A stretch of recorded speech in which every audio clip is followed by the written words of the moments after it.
Sederhananya begini, kupu-kupu itu rezeki. Kupu-kupu itu ibarat uang, ibarat dunia, ibarat harta, ibarat kesehatan yang kita mau kejar. Cara nyari rezekinya gimana caranya? Karena itu kupu-kupu, maka yang kita lakukan adalah kita ambil jaring, kemudian kita tangkap itu kupu-kupu. Yang kita pelajari pun setiap hari di kuliahan, anak-anak didik kita, anak-anak kita semua dididik untuk pertama bisa punya jaring, kedua bisa cekatan dan gesit dalam menangkap kupu-kupu. Itu yang dari dulu diajari ke anak-anak kita. Sekarang ini model pembelajaran kita sekarang seperti itu, ngejar kupu-kupu. Kenapa? Kupu-kupu itu proyek, uang, harta, hal yang enak-enak segala macam, itu dicarinya dengan cara seperti itu. Akhirnya apa yang terjadi? Semuanya ngejar kupu-kupu. Pas ditangkap, dimasukin dalam sangkar, senang. Kemudian besoknya lebih terampil lagi. Karena udah terampil, akhirnya bukan satu jaring, dua jaring diambil, masuk 4 kupu-kupu masuk dalam sangkar. Besoknya begitu lagi, 5 kupu-kupu masuk dalam sangkar. Besoknya lebih terampil lagi, cabang bisnisnya makin banyak, 10 jaring diambil, 100 kupu-kupu sekali ambil, masukin dalam sangkar. Sekarang pertanyaannya, setelah kekumpul 1000 kupu-kupu di dalam sangkar, 1000 kupu-kupu sudah ada di dalam sangkar. Lalu kemudian kita ingin bermain dengan satu kupu-kupu. Ingin bermain dengan satu kupu-kupu, kita mulai buka pintu sangkarnya, lalu kemudian kita pengen bermain dengan satu kupu-kupu. Gimana perasaannya, Pak? Halo? Ini masih pada hawa sahur. Terkumpul 1000 kupu-kupu di dalam sangkar, lalu kemudian kita pengen buka pintunya. Pas dibuka pintunya, ya keluar semua. Perasaan apa yang ada pada saat itu? Perasaannya, apa perasaannya? Galau, khawatir, cemas, takut, gelisah. Itulah dunia. Itulah dunia. Kita selama ini, anak-anak kita, nah belajar yang tinggi. Buat apa, Pak? Buat supaya kamu dapat nilai tinggi. Terus, supaya kamu bisa kerja. Terus, supaya kamu bisa nikah. Terus, semuanya diajarinnya untuk apa? Untuk bisa ngambil kupu-kupu. Tapi, anak kita bingung. Bahagianya di mana? Pas mau dinikmati, kemudian dia mulai buka pintunya, kok saya nggak bahagia? Maka kalau mau bermain dengan kupu-kupu, kenapa tidak bangun taman? Kalau mau dapetin kupu-kupu dan bermain dengan kupu-kupu, kenapa tidak bangun taman? Cuma caranya berbeda, alatnya juga berbeda. Yang satu ke atas, yang satu ke bawah. Dia mulai cangkul, pelan-pelan masukin benih, dijagain, disiramin, dipupukin, lalu kemudian tangkainya mulai muncul, lalu kemudian daunnya muncul, bunganya muncul. Pas bunganya muncul, kebahagiaan terus berlipat.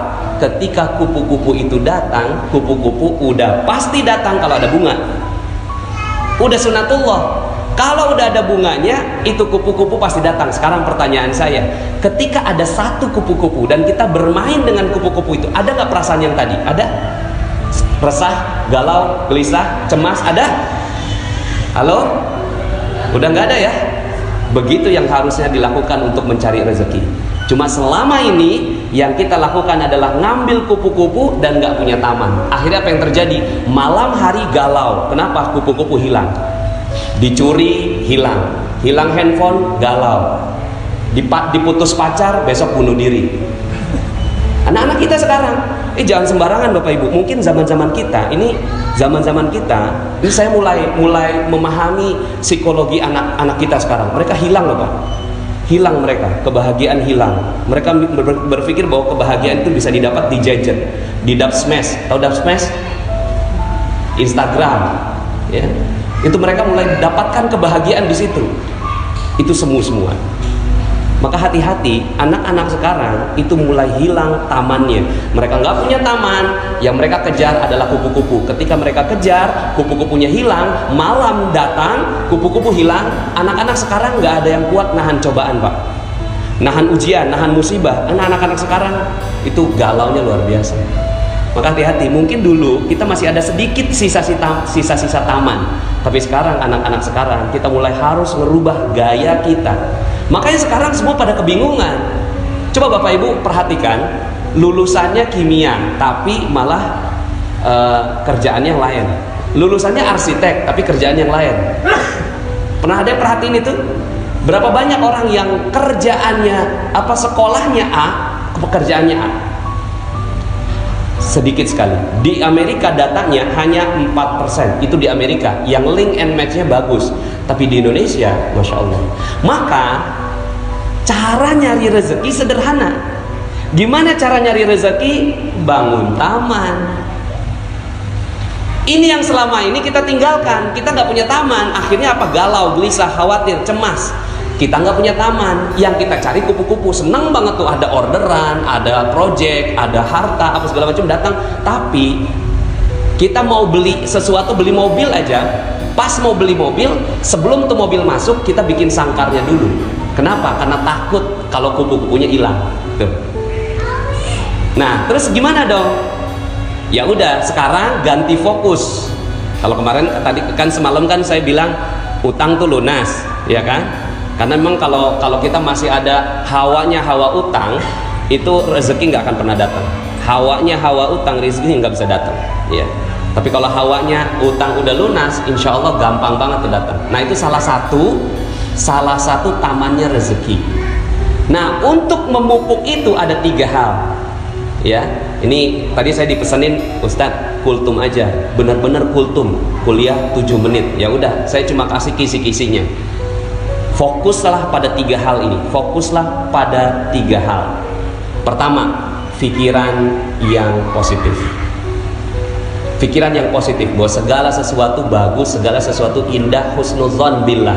Ini adalah taman yang paling indah. Taman yang paling indah adalah husnudzon billah. Husnudzon billah itu apa? Pokoknya semuanya positif dah. Masuk rumah sakit positif, ya kan? Bangkrut positif, ya. Jalanan kemarin macet apa penuh? Nah, penuh. Udah nggak ada jalanan macet di Jakarta ya.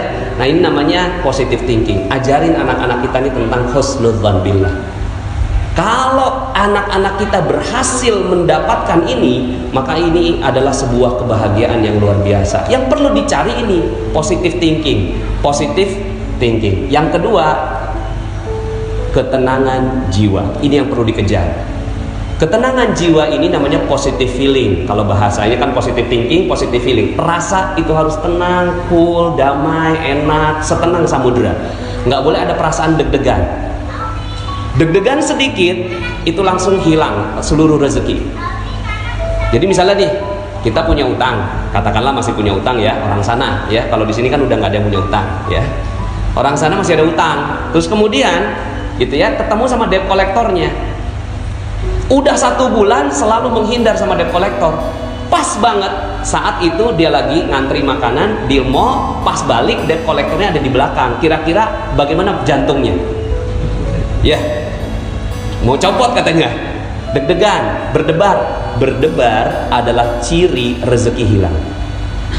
Berdebar, jantung berdebar itu ciri bahwa kita tidak punya rezeki lagi. Tamannya hilang. Maka apa yang harus dilakukan? Yang harus dilakukan mendidik jiwa supaya tenang dalam segala kondisi.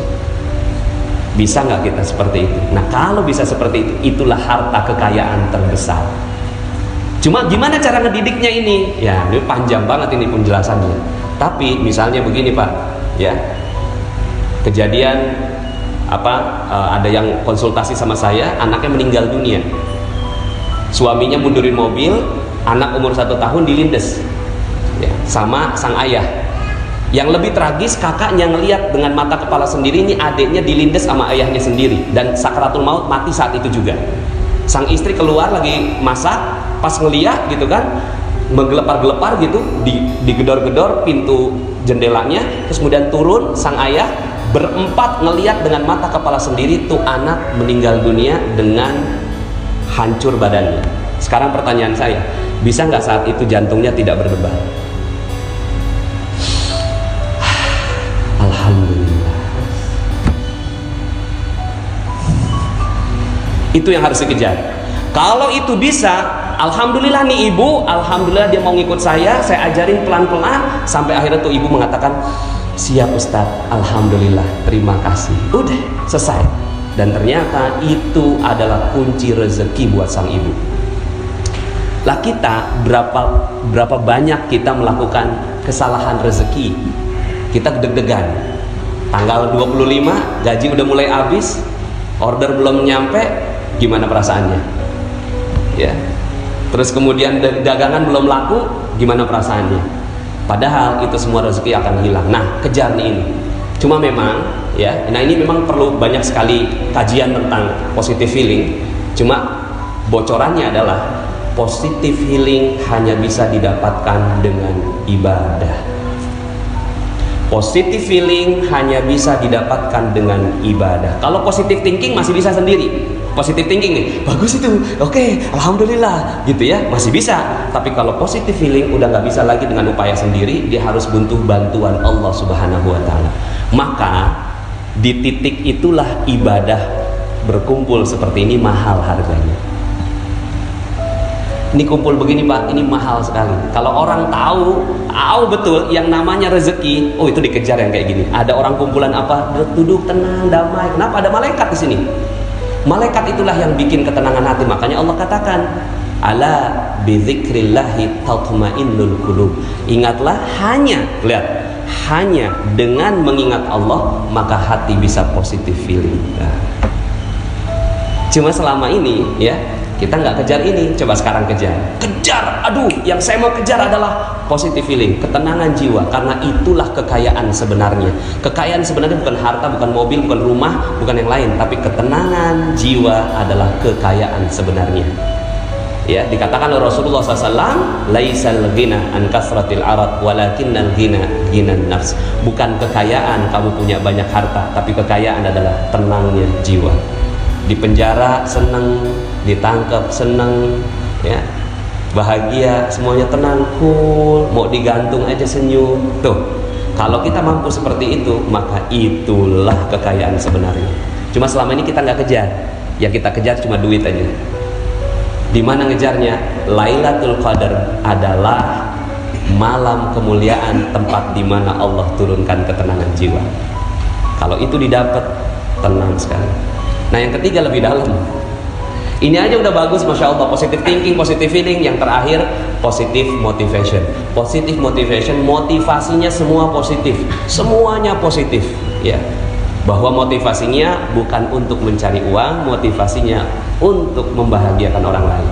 Nah ini panjang sekali kajiannya. Ya, mudah-mudahan dalam kesempatan yang lain. Ini pokoknya cirinya 3 aja. Kejar ini. Nggak penting tuh jurusan, nggak penting tuh kuliah, nggak penting tuh sekolah. Bener, nggak penting. Kalau sekolah nggak ngajarin 3 hal ini, berarti sekolah itu nggak penting. Makanya sekarang ini muncul adanya gerakan anti sekolah. Kenapa? Karena di sekolahan anak-anak berantem juga, ya. Tapi bukan berarti bahwa saya anti sekolah, tidak. Kalau di sekolahan ini mengajarkan 3 hal ini, maka sekolah itu perlu dikejar. Tapi kalau sekolahan ini nggak ada yang kayak gini, nggak ada 3 hal ini, yang diajarin cuma matematik, fisika, kimia, biologi, arsitektur, ya, kemudian astronomi, itu dia berarti ngajarin kupu-kupu. Tapi kalau dia ngajarin taman, dia ngajarin 3 hal ini, sehingga anak ada apapun dia senang, bahagia. Anak ada apapun dia tenang. Ada azan, dia langsung lari ngejar tuh azan. Kenapa? Di situ ada ketenangan jiwaku, Pak. Di situ ada ketenangan jiwaku, Mah.